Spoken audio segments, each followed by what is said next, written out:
This is the G Podcast with your host, Tommy B. Hey, what's up, y'all? Welcome to episode 275 of This is the G Podcast. Yes.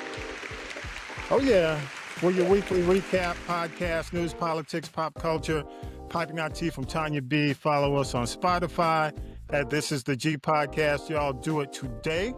And the crew is here, Talib, Tanya B. But, how did Smokey and the Bandit say it? We got a long way to go and a short time to get there.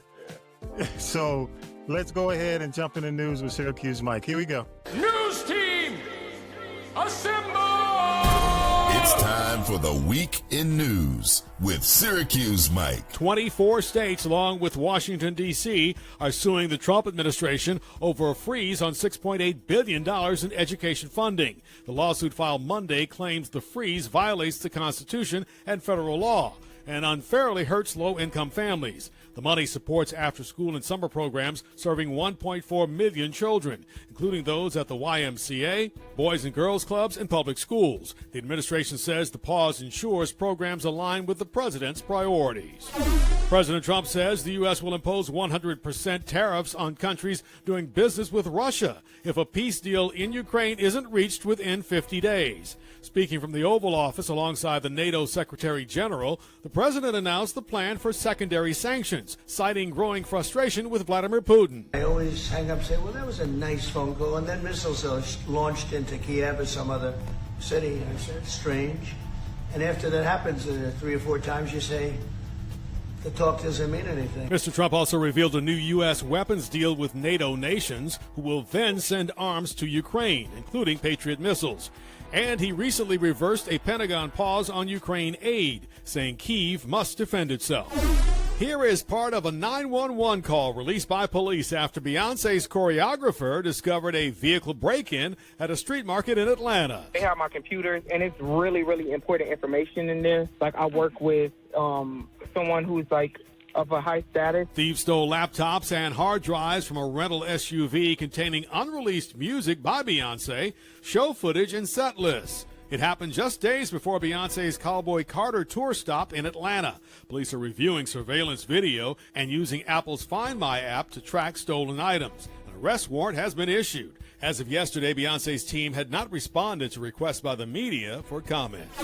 The U.S. Supreme Court has cleared the way for the Trump administration to finalize layoffs of over 1,300 Education Department workers. While the justices didn't rule on the case's merits, they allowed the terminations to proceed while a lawsuit plays out. The affected employees, laid off in March, handle civil rights, financial aid, and school data. Public K-12 schools are primarily overseen at the local level, but they receive about 1/10 of their funding from the federal government. It would take an act of Congress to completely eliminate the U.S. Department of Education. President Trump is defending Attorney General Pam Bondi amid renewed scrutiny over her handling of Jeffrey Epstein-related files. Mr. Trump says Bondi should release anything she believes is credible. Meanwhile, all 19 Democrats on the House Judiciary Committee are urging Republicans to call Bondi, FBI Director Kash Patel, and others to testify about Epstein's death and his sex trafficking case. The Justice Department concluded that Epstein died by suicide and that no client list exists. And some MAGA supporters don't believe it. Tens of thousands of people were expected to march in all 50 states Thursday, honoring the legacy of civil rights icon and late Congressman John Lewis. The nationwide Good Trouble Lives On rallies mark the 5th anniversary of Lewis's death, echoing his famous call for good trouble, necessary trouble, to protect democracy. Over 1,500 events were planned across cities, big and small. The demonstrations were also set up to protest the Trump administration and mass deportations, cuts in Medicaid, and concerns about voting rights. President Trump has been diagnosed with chronic venous insufficiency, a common condition among older people. In recent weeks, President Trump noted mild swelling in his lower legs. In keeping with routine medical care and out of an abundance of caution, this concern was thoroughly evaluated by the White House medical unit. That's White House Press Secretary Caroline Leavitt. This is a benign issue, and the president is not in any pain. President Trump is blasting a Wall Street Journal report claiming he wrote a provocative birthday letter to Jeffrey Epstein in 2003. Mr. Trump calls the report fake and defamatory in a social media post and threatened to sue the paper. He also directed Attorney General Pam Bondi to release more Epstein-related documents amid pressure from Trump supporters. Bondi said she would if the court approves. According to some reports, the court may not do that.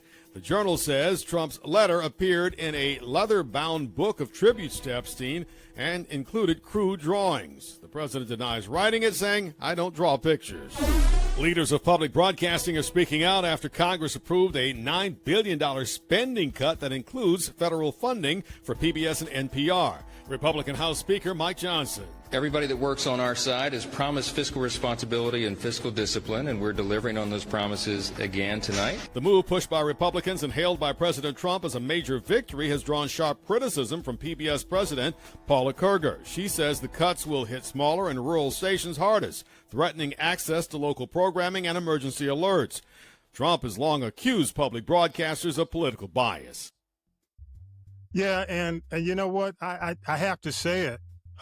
You can't be mad at the devil for being the devil, you know? He promised he would do it. He said he would do it, you know? So there you go. There you go. Hey, you know, real quick, the Epstein files are the gift that keeps on giving to Don. But I do have to remind y'all that it wasn't the Democrats that wanted the files open that bad. It was the Republican Party. You know, if you look back at the campaign trail, you know, Trump was constantly on the campaign trail saying he was going to release the documents. When they asked him in interviews, he said he was going to release it. MAGA has been asking to release it since MAGA's inception. And the fact that when he, committed suicide, MAGA was on board with it. So it's just amazing to me that he goes into this rant about the Democrats and this being a witch hunt when it was all him. It was all them. And you know, it's just gaslighter in chief being gaslighter in chief. You have something to leave? I just want to say that it's crazy to me that MAGA is ready to lose it over Epstein files as opposed to, you know, losing jobs, you know, higher taxes, losing Medicare, Department of Education, and all this other stuff. You know what I mean? You're right. It's ironic. I don't know the word. You know what I mean? Like, what the heck? Yeah. So, but I mean, look, we all know that Donald Trump is a freak. We know that he's had a relationship and been on at least 7 on the plane to Epstein Island at least 7 times. He's hung out with this man. He's talked to him. There's mad pictures. You know that the dude is involved. It's crazy to think that Trump would even go on record during the campaign saying that, hey, I'm going to release all these files, knowing that his name is all over them. Yeah. Like, you know, again, man, the stupidity that goes along with this administration and the blatant disrespect of how you're treating my intelligence is just getting more and more frustrating. You know what I mean? Like, can I sue Trump for something? Because he's suing everybody for all this other stuff. Can I sue him? Have you ever seen a president sue as many people? I've never seen a president sue. True. That's how he makes his money, by suing people, just like this whole CBS debacle. And they, let me just get some go away money. You know, it's like somebody who drives around looking for somebody to have a car accident with. Yeah. So what are your thoughts on the Epstein file, real quick, Tanya B? I think, I'd love to see them open. And, the thing about it, it's almost like the puffy tapes. There's so much more in there. I wouldn't be surprised if you saw Orange Julius at a puffy party. Because, you think about it. He is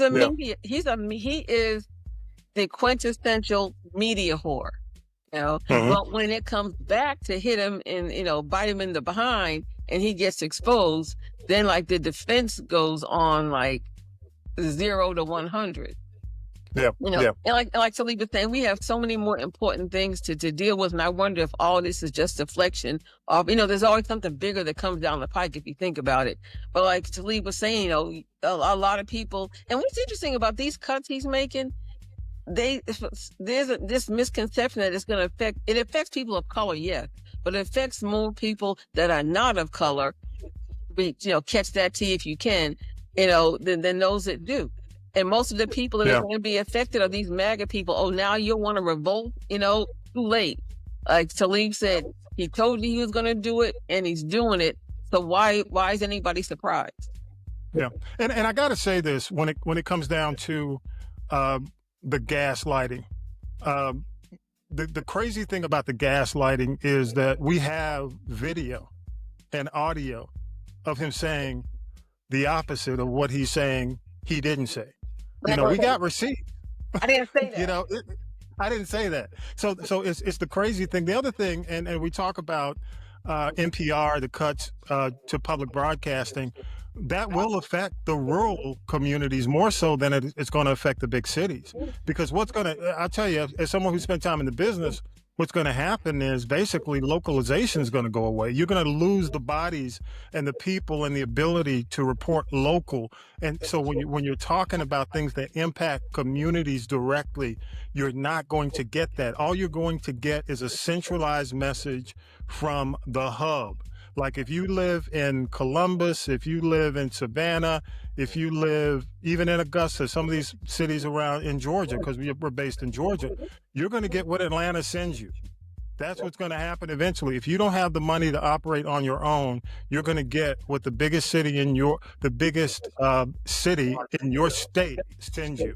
That's what's going to eventually happen if something doesn't step in and fund. I want to move on. A couple of more things. Tanya B, you said it best. The president's really got gout, but they don't want to say that. They don't. We call it gout. They call it something else. Like that, I looked at his gout. Dude got gout, and we know that he has gout. Right, the unhealthiest diet of anybody. But the thing is, he probably has more than that. Don't tell me the dude don't have he doesn't have the sugar. Yeah, I just don't want to, I'm not a doctor.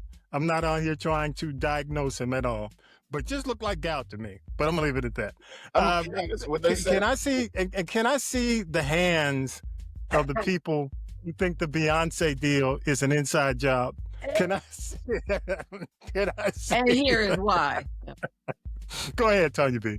No, first of all, I know I'm very familiar with that area at Krog Street. That is not a place where you leave anything of value in your car more than a big flick cigarette lighter, even if it's not visible. So why would you go down to such a highly populated tourist area with a transient population and leave something like that in your car? That's crazy. I'll talk about it later, but I'm just surprised that you would leave something of that value in the car. That's what I'm saying. Less than smart. Well, I'll talk about that later. But I'll let you get to it in the tea. Yeah. I'm not buying. Finally, I want to, not finally, one more thing after this, but a few things Mike didn't include. And Mike was joking with me. He said, hey, black people don't watch Colbert. He said, they watch Fallon. Fallon is third. Young people watch. Young people. Fallon is third. Jimmy Kimmel is second, and Colbert is number one. So they get rid of the number one show. They say it's ad dollars, which, truthfully, every broadcast show is, ad dollars are affected over the years. That's just the nature of the business right now. So that's a poor excuse. The real reason is he made criticizing comments in his monologue, calling it bribery. Yeah. When Paramount paid the administration, that got him fired. The Skydance people, who are the ones who are buying Paramount, wanted this deal to go through. The FCC had to approve it, had to approve it. And so the owner of Skydance and, Sherry, from Paramount, she's the heir who's running things, Sherry Redstone. They said, this is $1 billion plus deal. We ain't about to let this go down because one dude said what he wanted to say. Okay. So this is why this went down, allegedly, but I think that is why it went down. I think Kimmel is in the same situation because ABC is in the same situation in terms of getting the shakedown. Yeah. So I think ABC is eventually going to get rid of Kimmel. Fallon, I don't know. You know, we'll see. You know, if NBC follows suit. But my concern, and I was having a talk with a friend the other day. My biggest concern about late night has been a champion of liberal needs, and you know, especially when it comes down to black folks. When the whole George Floyd situation went down, these guys were front and center. Yeah. You know, they weren't afraid. You know, when you look at even going back to Carson, going back to Jack Parr, you know, they were putting black people on television, giving them opportunities when they weren't supposed to. Do y'all agree or disagree? Late night's always kind of been that liberal point, that liberal center for a lot of these networks. Talib, you're about to say something. Go ahead. Well, I can only speak from the 70s, you know, when I was actually starting to watch late night. Yeah, because I don't watch it much anymore. Go ahead. I agree. But I mean, honestly, you know, Johnny Carson was a big proponent of having, you know, Richard Pryor on and, you know, Lola Falana and, you know, I mean, the list goes on. So the thing to me that really just strikes the nerve is that Donald Trump is declaring war on comedians. You think it's just comedians or just liberal lifestyle? Go ahead. We're talking we're everybody, but to specifically, you know, for him to specifically mention Colbert, yeah, and Fallon is next. No, he said Kimmel is next. He feels Kimmel is next. Whoever, just because he didn't like Kimmel either. He didn't like Kimmel. What I'm saying is that you're right now the people who critique you the most are the comedians. The comedians are the ones who take the actions and present it in a manner to be humorous, but it's calling out the actual action. So if you're now we've already known you've tried to silence colleges, you tried to silence all your critics, and now you're blatantly going after comedians. Yeah. No. Every comedian in the world should start telling Trump jokes right now. You know what I mean? Because thankfully, George Carlin is how I got politically motivated in the first place. Yeah. You know what I mean? Dick Gregory, especially Dick Gregory. You know, I started getting a little bit older, but you know, like I said, I really did not know about Dick Gregory's political side until later in life. The first person I heard talking about this kind of stuff that made me look at it from that kind of standpoint was Carlin. You know what I mean? And then I see that coming, you know, in other people as well. Richard Pryor, you know what I mean? Paul Mooney, you know what I mean? My base started to grow as I started to listen to these people, you know, and that's what inspired me. So when I see, you know, Trump now, you know, openly come on, and Rosie O'Donnell. Oh yeah, you haven't mentioned Rosie in 10 years, and now all of a sudden Rosie O'Donnell is back on your radar. And she's living in Ireland, and he's talking about revoking her citizenship. Yeah, and he can't. It's unconstitutional. But you know, I'll say this. I mean, you know, it's kind of like, again, you can't. I don't want to normalize what he does, but you can't be mad at the devil for being the devil. I'll say that. My concern is the opposition party. That's why I am hell bent on trying to find somebody else to vote for when presidential election comes around again. This is probably the most disappointing period I've ever seen. I can't even say their names, just the opposition party. This is so disappointing. This is just, and not the fact that he's doing it and you can say, well, you know, he has the House and Senate.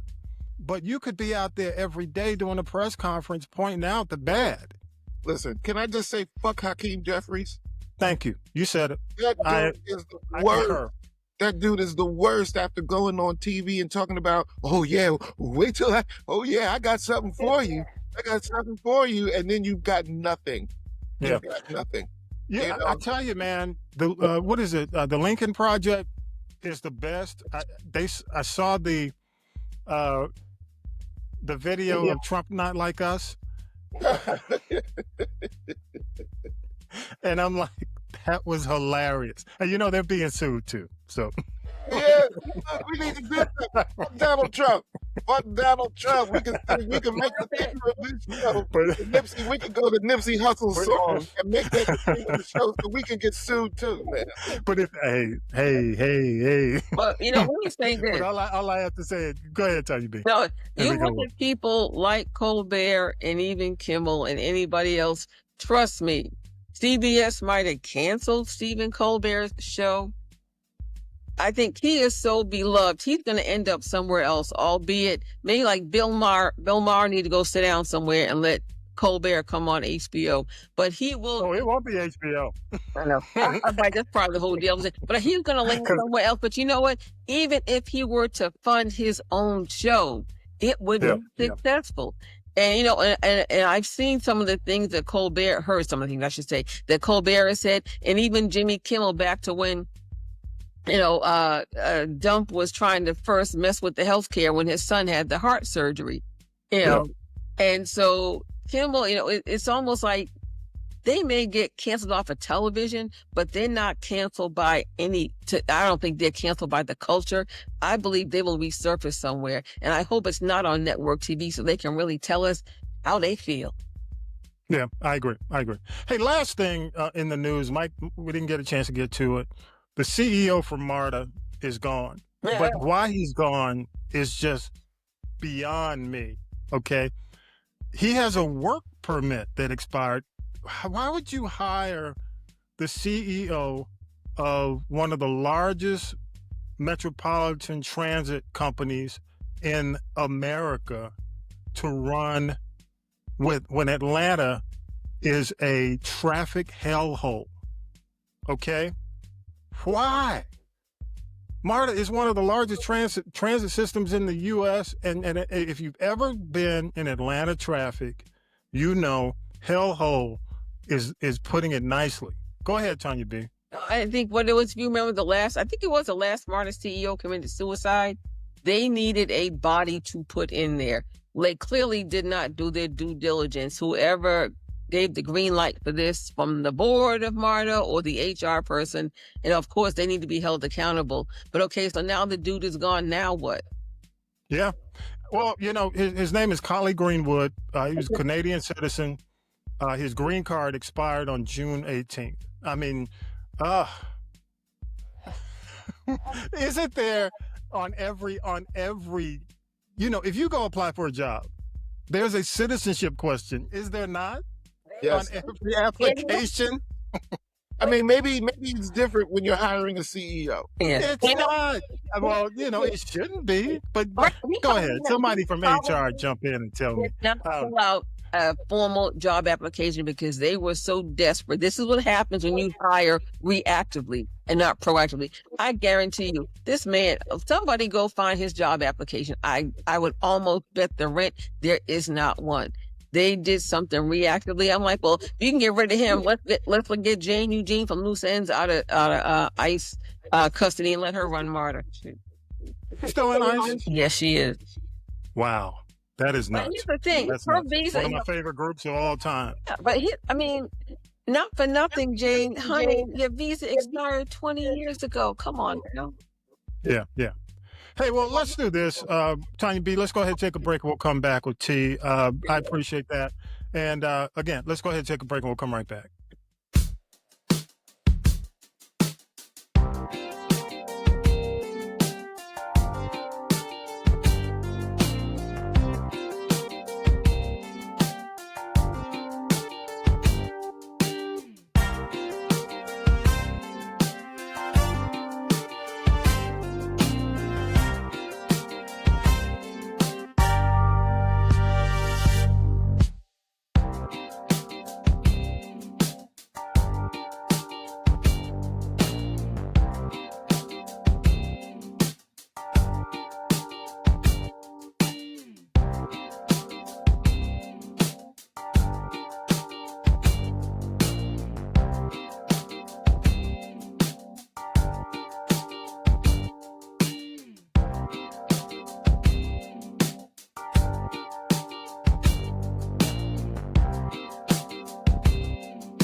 Hey, Tanya B, before we get started, I do have to say this. This was late breaking. Shannon Sharp has settled the sexual assault lawsuit. Jane Doe was asking for $50 million. There are no details of the settlement, but I mean, that information has not been released. We discussed it, so in fairness, we do have to, let people know that it was settled and he's moving on. I'm not sure where he's going to land or whether or not he's going to go back to ESPN, but we'll keep you posted. Okay? All right, you ready? I'm ready. All right, let's go ahead and do it. Now then, children, it's time for tea. It's tea time, y'all. Sipping the tea with Tanya B. Tanya B, what you got? Let's start out with the Cowboy Carter theft. Inquiring minds want to know when people are giving this side eye out there in the mean streets of the ATL that the person that reported the crime may allegedly, and I say allegedly, have some connection to this whole debacle. There is an arrest warrant that's been issued. The name has not been released, but they also have footage of a rental car who belongs to a woman who rents her car out for short-term rentals that is seen leaving the scene of the alleged crime. They also have the Find Me tab on there, but it was not the music that was on there that was unreleased. It was allegedly part of, Beyonce did the Renaissance Project. Part 1 was the Disco House. Part 2 was Cowboy Carter. This third part of the Renaissance project, I understand, and what was on this computer was Afrobeats. Yeah, there was set lists, there were choreography plans. But again, I say, who goes over to that? That's like parking your car, on a New York City street. You don't leave anything in your car. It doesn't matter. And again, of all the cars that were parked over there in Krog Street, why did that particular one get burglarized? Something just doesn't smell right. And that's something that somebody who's young and dumb and less than smart would do, because you can't sell the music, you can't sell the plans. The Find Me tags are on there.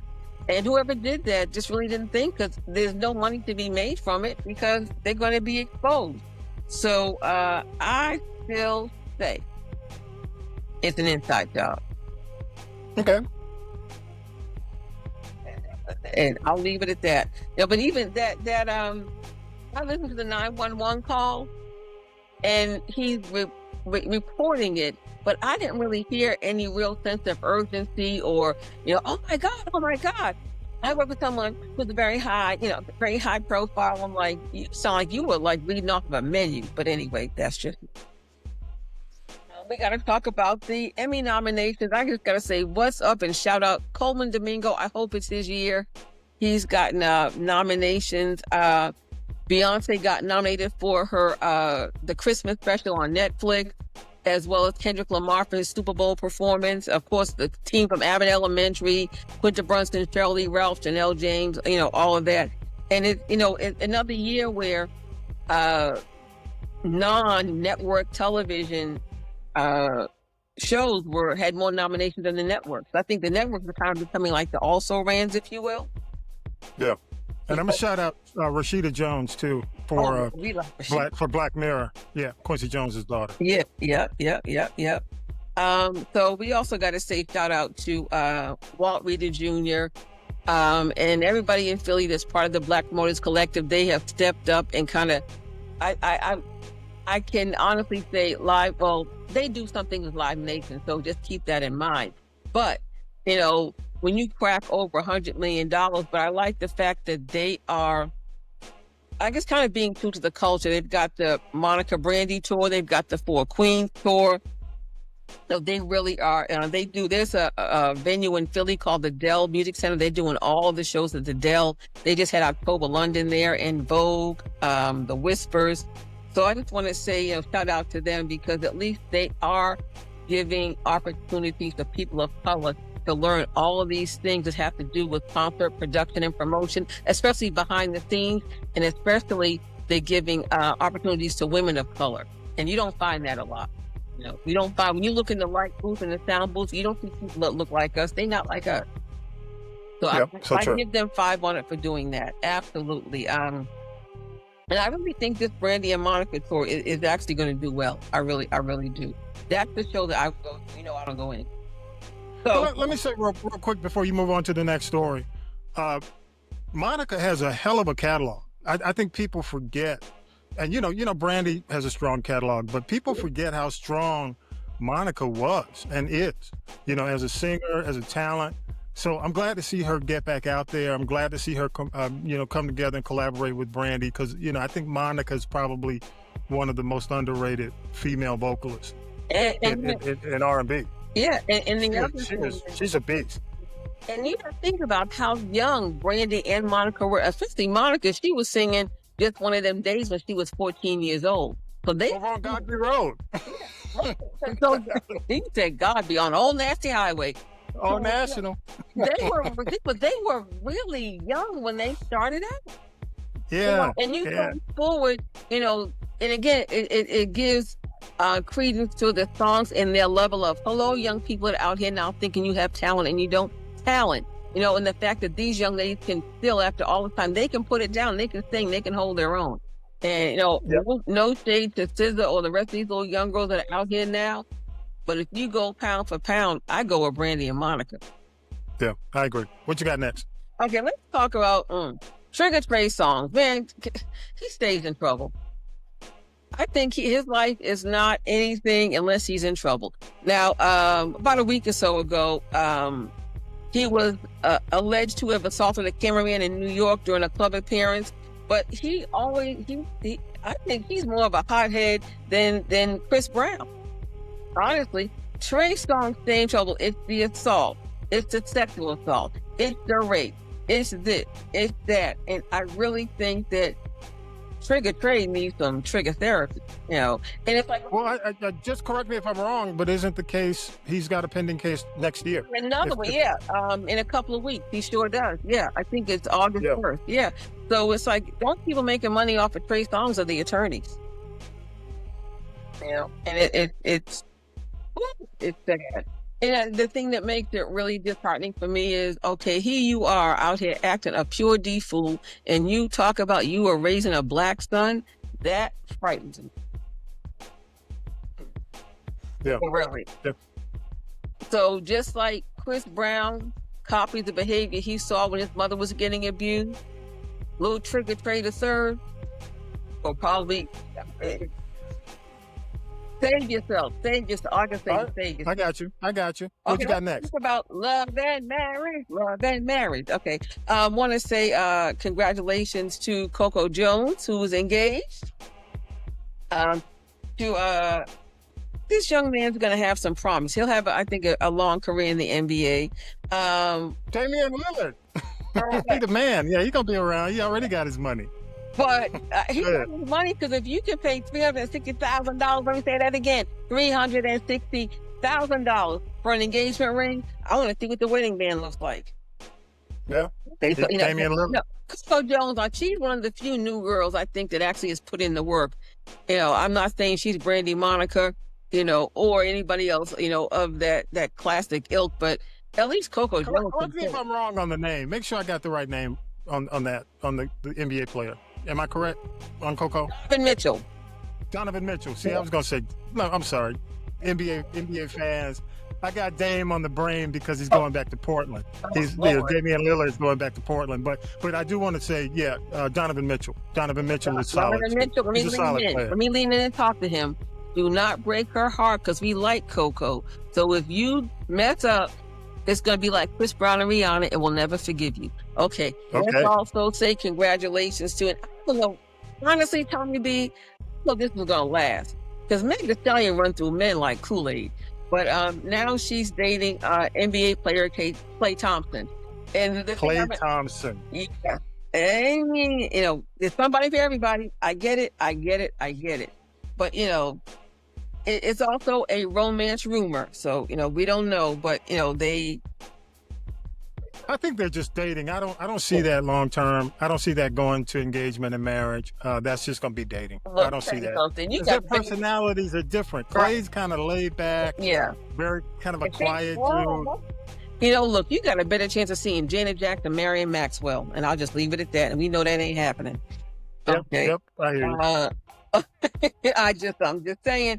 And this whole thing about this new this Adidas campaign, it's called a tribute campaign.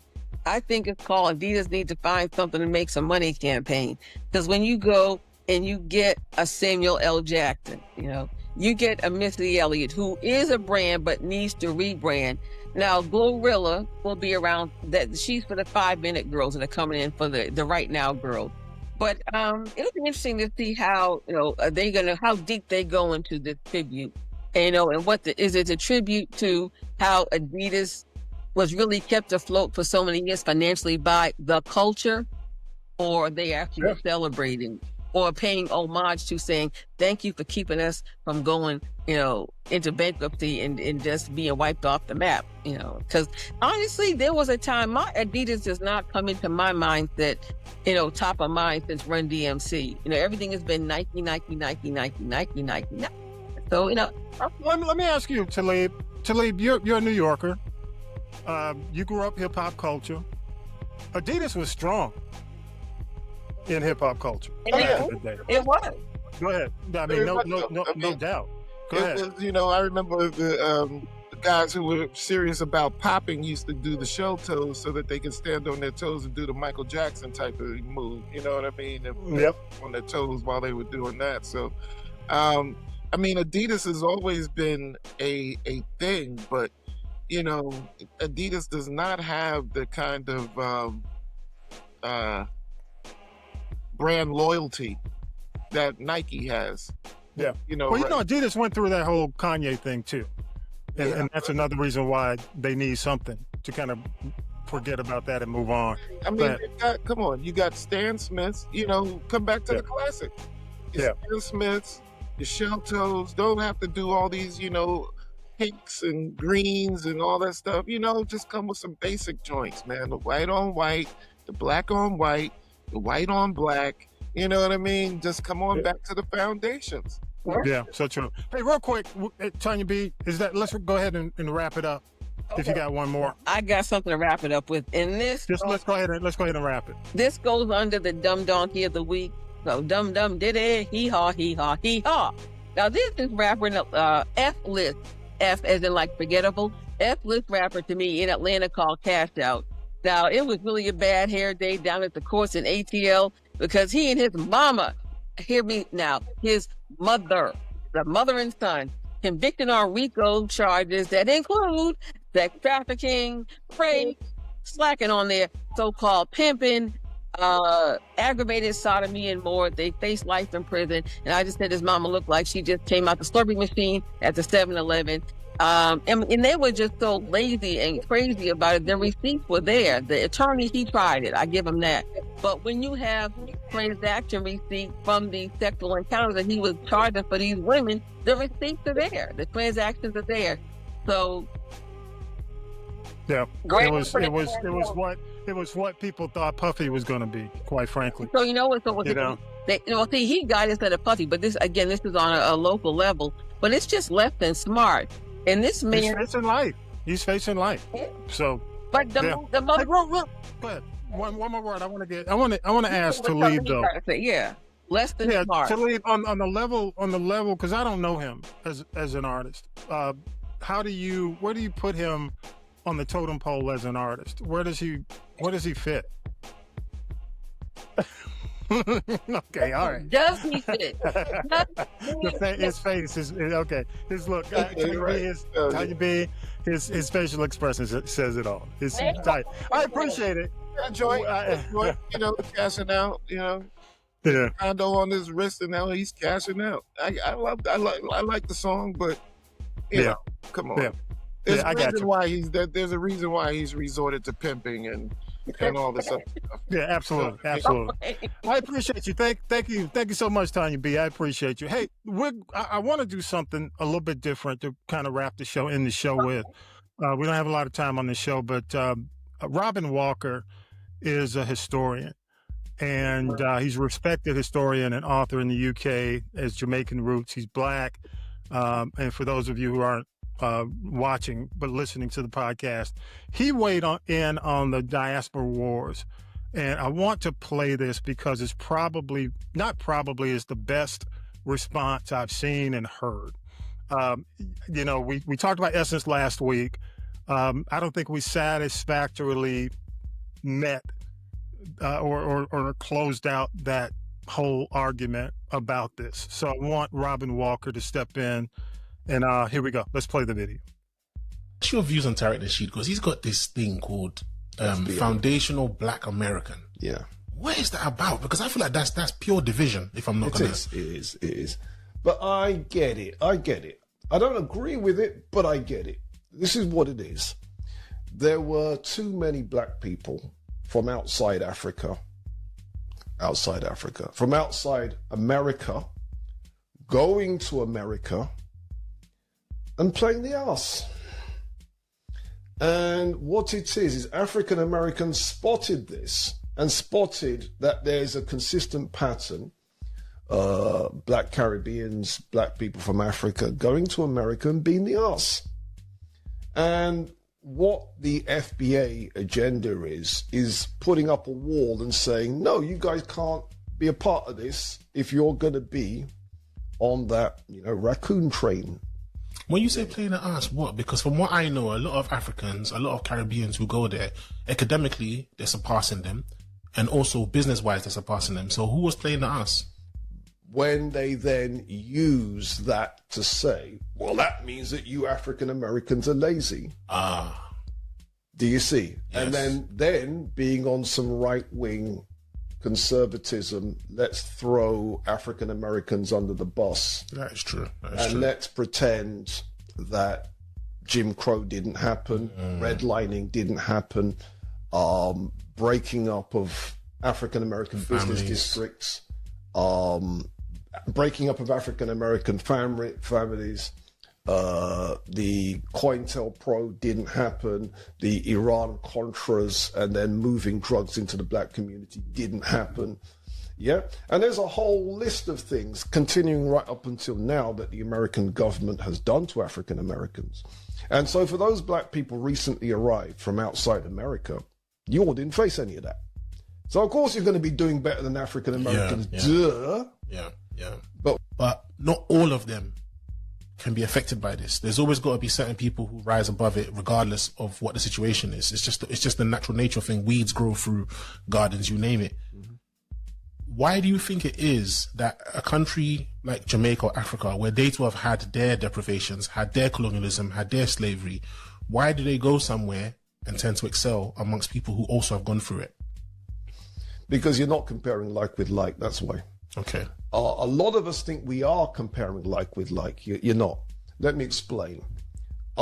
Generally speaking, Caribbeans in America, not the ones in the Caribbean, but the ones in America, will represent the top 10%. I see. So if you're really going to compare like with like, you have to compare the top 10% of Caribbeans with the top 10% of African Americans. Okay. And when you compare the two, the African Americans are slaughtering us, bro. It's not even close. It's a massacre. But what it is we compare the top 10% with your average African American. You're not comparing like with like. And if you compare your average African American, you're 51, you've got 1 to 100 and Mr. number 51. Number 51 is richer by a factor of 20 than your average Jamaican. Do you see? So what happens is it's a perception thing. Now let's be clear. We can all point to people from outside America, go to America and rise. Yeah? Colin Powell did that. Kamala Davy Harris has done that, whatever. But you can't pretend that's typical. Do you see? Yeah. But what happens is because we live in a world where people don't really have full pictures, you can take the exception, use that to smack around African Americans' faces. This guy just got off the boat. He's doing better than you. Not realizing, but for my man to have got on the boat in the first place, he wasn't typical of the country that he was coming from. He was in the top echelons of that country. Do you see? Yeah. And the same is true also with people from Africa going to Black America. So if we're going to compare the top 10%, let's compare the top 10%. And when we do that, African Americans are slaughtering us. I just wanted him to come on, and because it's true.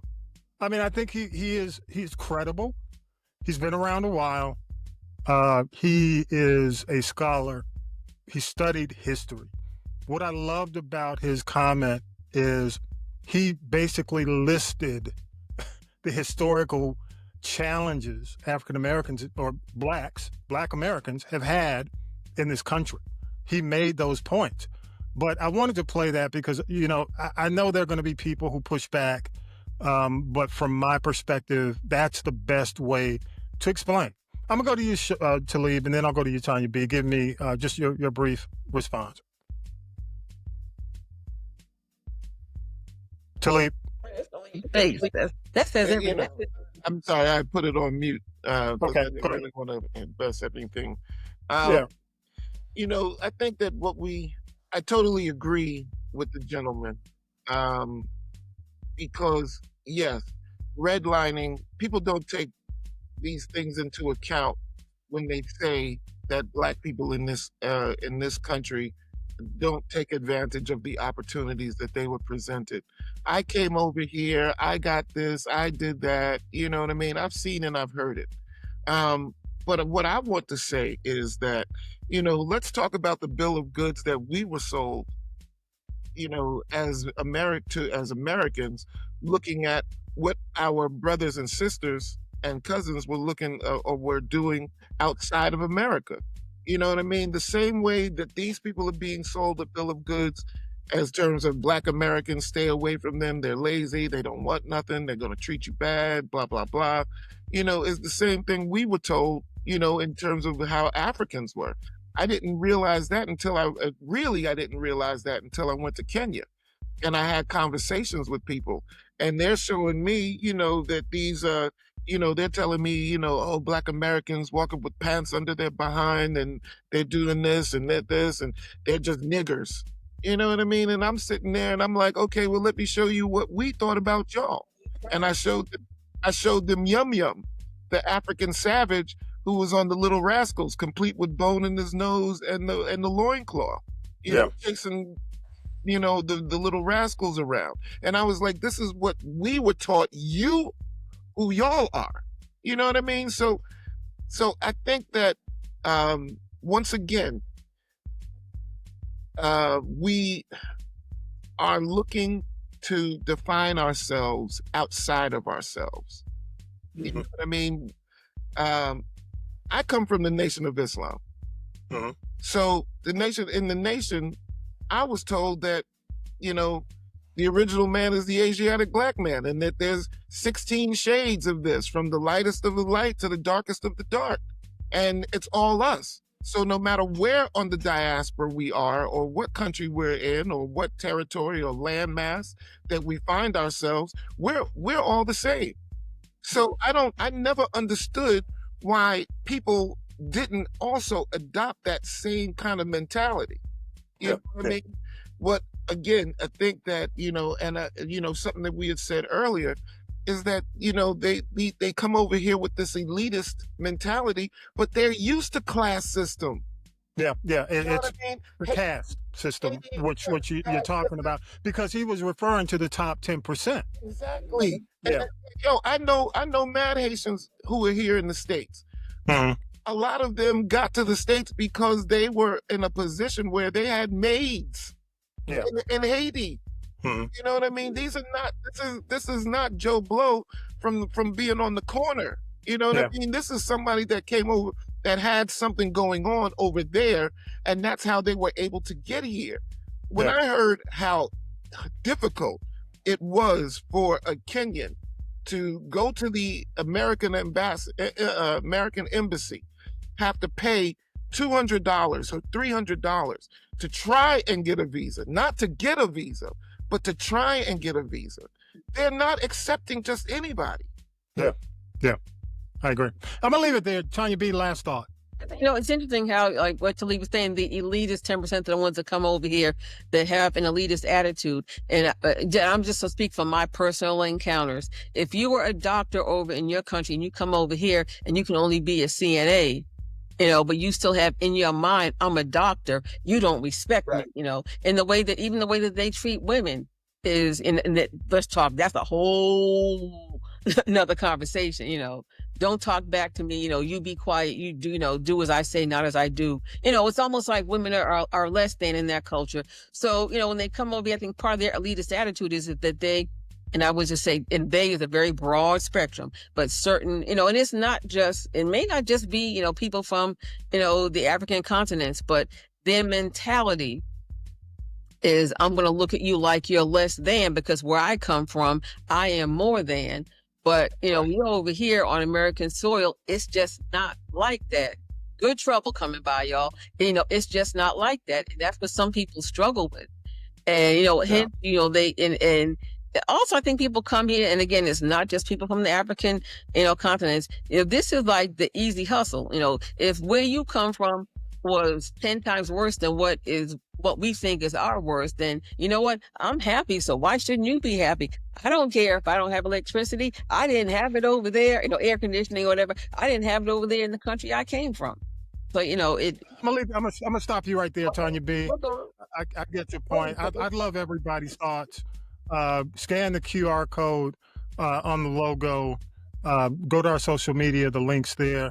Love for you to, and you can leave a voice message. I'd love to hear some thoughts from people on this particular issue. Thank you, Tanya B. Thank you, Talib. Again, I'd love for you to leave a voice message. I'd love some more thoughts from the outside. Even if you follow us on Spotify, you can leave a comment there, okay? And after a week like this, you can just go to Velvet Frequency Radio. It is calling your name. Mellow out. It's free. Musa. Think of you as it's the smooth, soulful soundtrack to this show. So when your blood pressure is high, take the R&B journey with 70s, 80s, 90s, 2000s, and 2020s. We got it. And Saturday nights, we heat it up, and Saturdays we heat it up. Club Velvet Frequencies on from 10 p to 2 a Eastern. Just go download the Live 365 app, search for Velvet Frequency, and hit play. We are there. And also you can go to our when you scan the actual QR code, there's a link there if you want to listen to it on your phone. Final shout outs real quick. I'll go to you first, Tanya B. You got some shout outs real quick? Yes. One of my Boston Beantown homies who is now part of the Cosmopolis family. Shout out to my friend from my teens, Cornell Charlie Brown, who is now left our Beantown hometown, now resides in Metro Atlanta, and has sent me some really positive feedback about the podcast. So shout out to him. And of course, everyone in the DMV, everybody in Boston. And don't forget, 25 for 25 still exists. And don't forget to like, subscribe, share. Appreciate it. Talib, you got shout outs? Yeah, I just want to say what's up to the 2025 graduating class from Lincoln Tech, Lincoln Institute of Technology here in the East. This is for both y'all folks. Here you go. Come on. I've been an educator for the last year, and I gotta say I can understand why teachers teach. You know what I mean? Even though it's frustrating, and even though some of these people, you're finding that. Well, I'm finding that I'm the motivation for some of these students. I got you. Appreciate it. Well, keep doing that, man. That's a noble cause. After being raised by teachers, it's a thing to do. They need Kudos you. to you. They need you. Yep. I got to say thanks to MJ, watches us on YouTube Live, leaves comments on the YouTube channel. Not a lot of folks are on the YouTube channel. But I appreciate him being there. Thank you so much. Appreciate your comments, bro. He left us some comments on the Essence Fest discussion we had last week, y'all. And with that, I just want to say shout out to Bai. He didn't make it this week, but he'll be back next week, y'all. All right, with that, episode 275's in the can. Y'all have a great week. Peace and power to the people. Fight the power. You've been listening to This is the G Podcast. And This is the G Podcast is a production of the Castropolis Podcast Network. Thanks for listening.